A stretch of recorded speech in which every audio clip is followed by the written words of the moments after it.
Today, we're dissecting a stack of research that really forces a difficult conversation. We're talking about how careers truly advance, how influence is genuinely acquired in organizations. Yeah, And if you've ever felt, frustrated that just pure merit and hard work didn't quite get you there, well, this deep dive is definitely for you. absolutely. We're looking at the tactical, sometimes, let's be honest, uncomfortable rules of organizational power. Right. Our mission here is really to move past the usual platitudes, the sort of work hard and be nice stuff. We want to extract the practical knowledge. What are the specific behavioral rules that actually drive effectiveness? Even if they clash with, what we're often taught about teamwork and just being agreeable. Exactly. Even if they contradict social niceties. This is about understanding the mechanics of success, really. And the central idea, the hard truth distilled from all this material, seems to be this. To really win the game of career advancement, well, changing the rules trumps raw effort. That's the core finding. So this dive is about shifting your perspective, maybe giving you that analytical lens to stop being surprised by who succeeds and, maybe more importantly, why they succeed. Mm. Okay, so let's unpack this core definition first. What is power really about based on these sources? It doesn't sound like it's necessarily about, control in a negative way or greed. No, not primarily. It's fundamentally about effectiveness. It's the capacity to actually achieve the change you want to see, whether that's building your career or restructuring a whole organization or just driving a specific project forward. Effectiveness. Precisely. And the key thing linking that intention to actual effectiveness, well, research identifies it as political skill. Political skill. Okay, what does that entail? It's basically the ability to effectively understand other people at work, what makes them tick, and then use that knowledge strategically to influence their actions towards your objectives. So it's social intelligence plus strategic application. You got it. And what's really fascinating is the empirical proof behind it. This isn't just some abstract idea. Political skill turns out to be one of the most powerful predictors of career success. There was a huge meta-analysis. Right, I saw that reference. Yeah, and it found political skill positively associated with pretty much every outcome that matters. Mm-hmm. Total compensation, promotions, career satisfaction, even work productivity. Wow. So if those numbers hold up, ignoring this is just bad strategy, personally and professionally. It really is. But there's this crucial secondary finding you mentioned earlier that I think is so important, especially for, our often stressed out listeners. With that, This skill was also negatively related to physiological strain. interesting. So mastering these dynamics doesn't just make you more successful. It makes you less stressed Yeah. because you feel less like you're just at the mercy of these big institutional forces you can't control. You have some agency. That makes a lot of sense. Feeling powerless is incredibly stressful. Absolutely. And the material gives some really compelling examples of how adopting these tactics can be, well, transformative, especially for people who might be facing institutional headwinds already. Like the story of the Nigerian woman working in geoscience and engineering. Exactly. Incredible story. She was in a deeply male-dominated field, felt powerless, isolated, apparently consistently bullied by her boss. Awful. Yeah. And she realized just working harder wasn't cutting it. It wasn't the solution. So what did you do? A total tactical overhaul. Yeah. She basically stopped worrying about being nice or cooperative in the traditional sense. Yeah. She adopted specific advice straight from this kind of material, like consciously not answering immediately when asked a question. Why? To seem more thoughtful. Exactly, to project thoughtfulness and command rather than reacting instantly. Also speaking with power, using more declarative language. Yeah. And she started relentlessly building influence through strategic networking. Right. But not just coffees. Yeah. She actually created nonprofit organizations for young professionals in her field. Wow, okay. That instantly raises your status and network density. Massively. She essentially changed the game she was playing. She stopped getting bogged down by the difficult relationship with her immediate colleagues. And went bigger picture. Right. Right. She started interacting directly with C-suite executives. She leveraged her unique position, a high-potential Black woman, in a field where that was scarce as an information conduit. So this wasn't just about getting an edge for her. For some people, like her, adopting these tactics is almost essential self-defense, isn't it? That's a great way to put it because the existing norms, the standard rules, often work against them. Okay. Which leads us neatly into the first major tactical finding from the sources, the importance of mindset. Yes. Before you can even execute a strategy, you have to overcome your own internal barriers. We could call it the power of mindset. And the first big barrier seems to be just denial. Oh, absolutely. People desperately cling to this idea that life should be fair, that hard work is enough on its own. That organizational politics, Oh.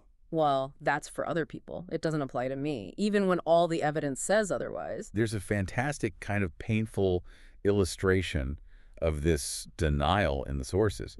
It's about a former student who was so determined not to play the game, as he saw it, Okay. that he formed a small investment partnership, specifically with classmates he trusted, trying to create this little politics-free bubble.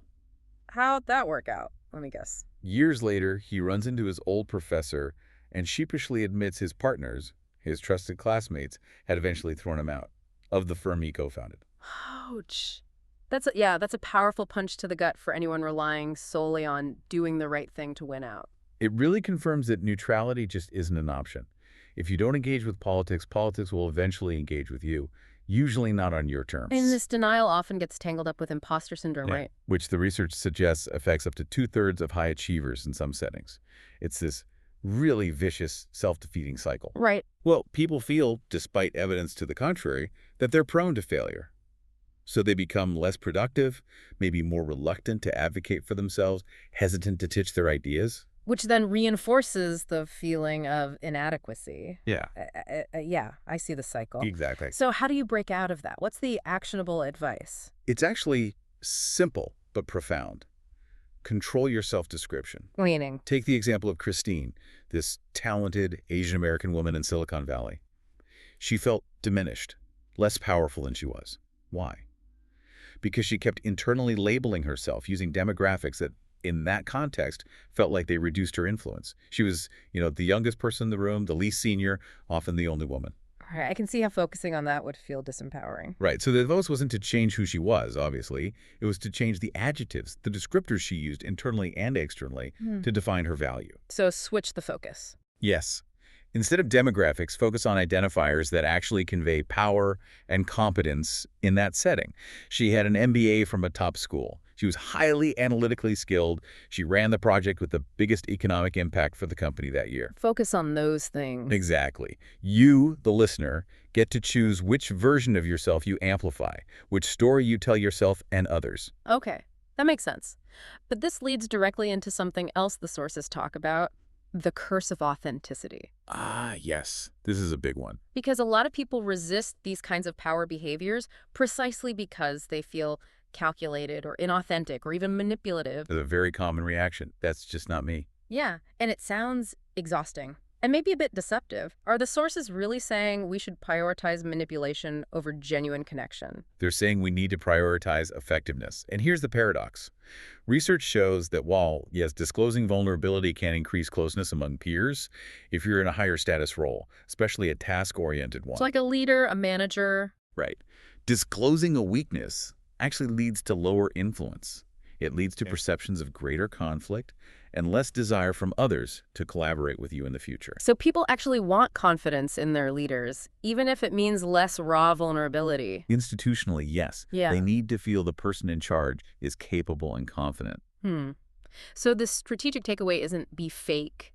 It's shift your focus outwards. Become a student of others. Precisely. Stop agonizing over who am I really in some abstract sense. Instead, focus on being true to what others need you to be in that specific interaction to achieve the goal. Okay, give me an example. Lyndon Johnson was apparently the master of this.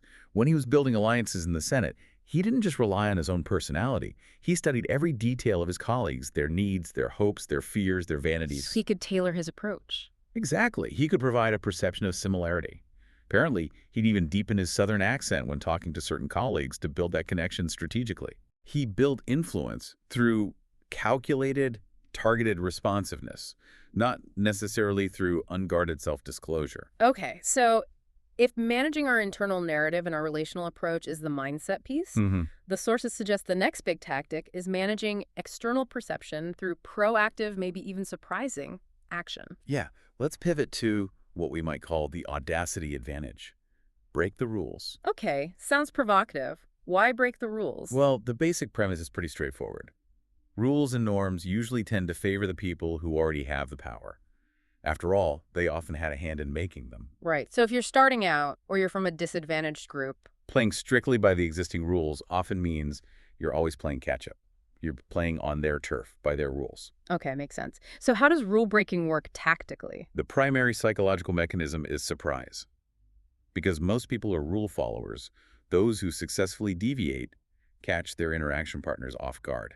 Throws them off their script? Exactly. It intensifies curiosity, emotion, maybe even a little admiration for the sheer nerve. It gives the rule breaker an immediate advantage because the powerful person often doesn't have a prepared response for that specific breach. Can you give an example? Sure. The story of Jason Calacanis, the internet entrepreneur. When he was trying to get into Fordham University, Okay. he didn't schedule an appointment with the admissions director through normal channels. He just showed up, unannounced, at the director's office. Whoa. That's a massive breach of protocol, right? You just don't do that. You don't. But his audacity, the sheer unexpectedness of breaking that implicit rule of how you approach powerful people, apparently impressed the director. Impressed him enough to. Enough to not only grant him an impromptu meeting right then and there, but to actually become a champion for his admission. The surprise, the nerve, it earned him currency. That's a perfect illustration of that old saying. It's easier to ask for forgiveness than permission. Exactly. That's the principle in action. Once something is done, once it's a fait accompli, an accomplished fact, people are incredibly reluctant to undo it. Even if they might have blocked it beforehand. Right. The inertia is too strong, or undoing it causes too much hassle or embarrassment. We see this again with that student, Christina Tretuno, right? The one who organized the big MBA charity event. Yeah, the NBA Battle Royale, fantastic example. She just created it, pulled together dozens of business schools for this massive virtual event during the pandemic, raised, what, $56,000 for charity? Incredible initiative. Totally. But the key thing is she hadn't asked Stanford, her university, for permission to do this huge undertaking under their umbrella. Risky. Very. But because the event was such a clear success, raised a ton of money, got great press, nobody criticized her afterwards for bypassing all the usual bureaucratic procedures. Yeah. The fait accompli basically protected her. And she used that kind of audacity elsewhere too, didn't she? Something about crashing a fancy dinner at Sundance. Yes. That's another great example of leveraging perceived status and breaking expectations. She apparently sent a super brief one-sentence email saying she was a writer for Forbes covering the event. Okay. Then she deliberately waited like 48 hours to respond to their invitation, signaling she was busy and important. Creating perceived scarcity of her time. Exactly. And then she showed up, not only accepting the invite to this exclusive dinner, but bringing an unannounced +1 with her. Wow. That takes guts. It does. She simply acted as if she had the power to dictate terms, to break these social rules and expectations. And apparently the organizers just yielded. Because challenging her would have been more awkward. Probably. More conflict, more fuss than just letting it go. Her acting with power gave her power in that moment. Okay, so we've covered mindset, and we've covered the audacity of sometimes breaking rules. What's next? Let's turn to a really crucial theme that runs through all these sources: narrative control. Narrative control, meaning Meaning the sources are really blunt about this. Performance alone, just doing good work, is simply not enough. You must ensure you get credit for your work. And maybe even more importantly, you need to cultivate a powerful, coherent narrative. A story around your capabilities and accomplishments. right. It's not enough to be good. People need to know you're good and why. Precisely. We have the case study of Laura Chow, the venture capital partner.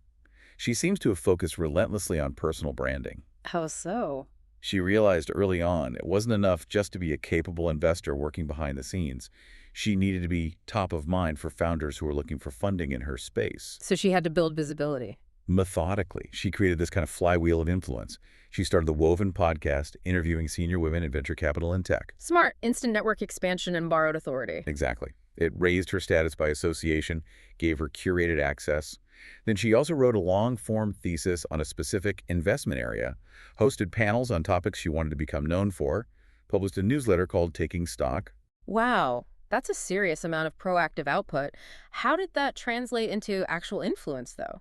Well, all that output generated positive network effects, sure, but critically, it gave her a clear, consistent narrative. She wasn't just a partner at a firm. She became the person associated with certain market trends, the person talking intelligently about X, Y, or Z. So that visibility kept her on the speaker circuit, made her the go-to. Made her the obvious choice when a founder was looking for a partner with her specific expertise.